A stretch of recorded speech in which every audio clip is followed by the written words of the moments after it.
Welcome back, Creepaholics crew, to another chilling tale as we creep into the world of true crime. I'm your host, Shanice, and today we're unraveling the life of a man whose name might not roll off the tongue as easily as Capone or Gotti, but his presence in the underworld was just as impactful.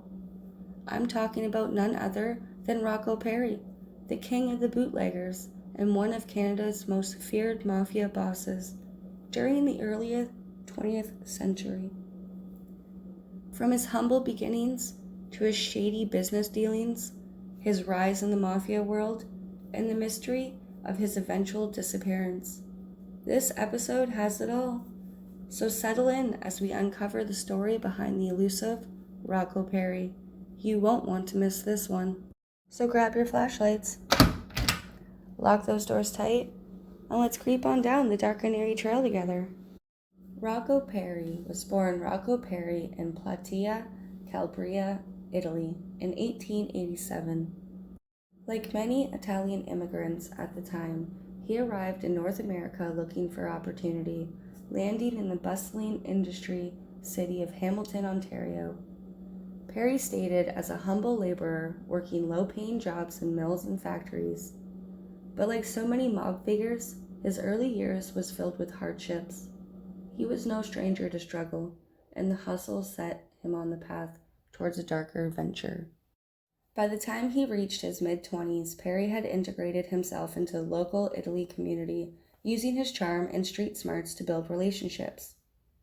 But it wasn't just legitimate business that he had his eye on. Perri quickly realized there were far more lucrative ways to make money, and so began his slow and steady rise into the underworld.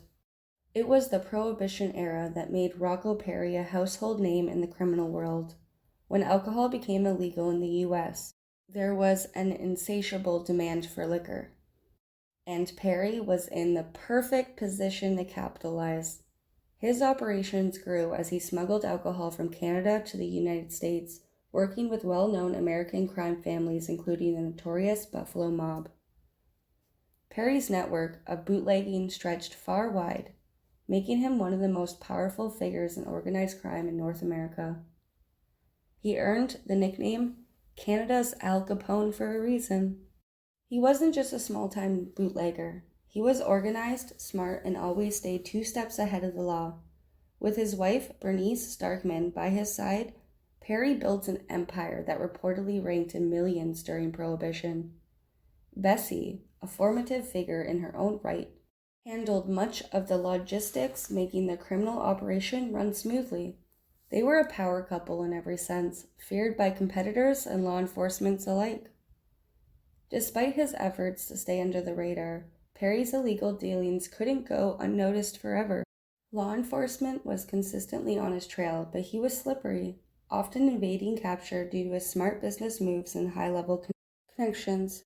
Arrests didn't happen. He managed to avoid long prison sentences through bribes, intimidation, or lack of evidence. He played the game very well, always maintaining his composure and keeping up legitimate fronts for the public. But it wasn't just his enemies that posed a threat. The mafia was ruthless, and alliances were shaky at best.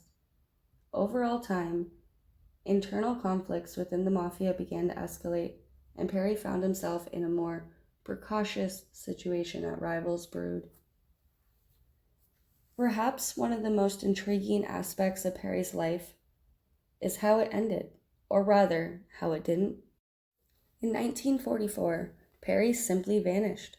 Despite being involved in countless dangerous dealings, he had managed to survive through the height of Prohibition in the 1940s. But then, one day, he was gone. Some believe he was murdered by rivals within the mafia, while others think he may have escaped and lived out his remaining years in hiding. There were rumors, whispers, but no one had hard evidence to confirm his fate.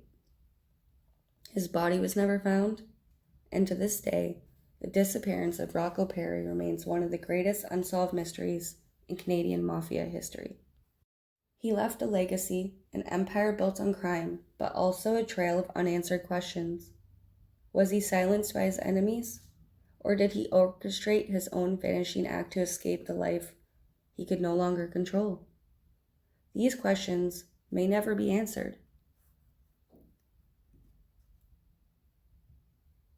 If you're enjoying these episodes and want to support the show, consider becoming a supporter for just 99 cents or even $4.99 a month.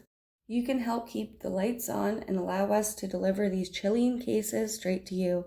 Your support means everything. As always, if you enjoyed this episode, be sure to subscribe to Creepaholics so you never miss a story of crime, mystery, or the downright eerie. Until next time, stay curious, stay safe, and remember, keep your hearts open and your minds alert. Don't stop shining your light in the shadows. Remember, keep creeping it real, Creepaholics crew.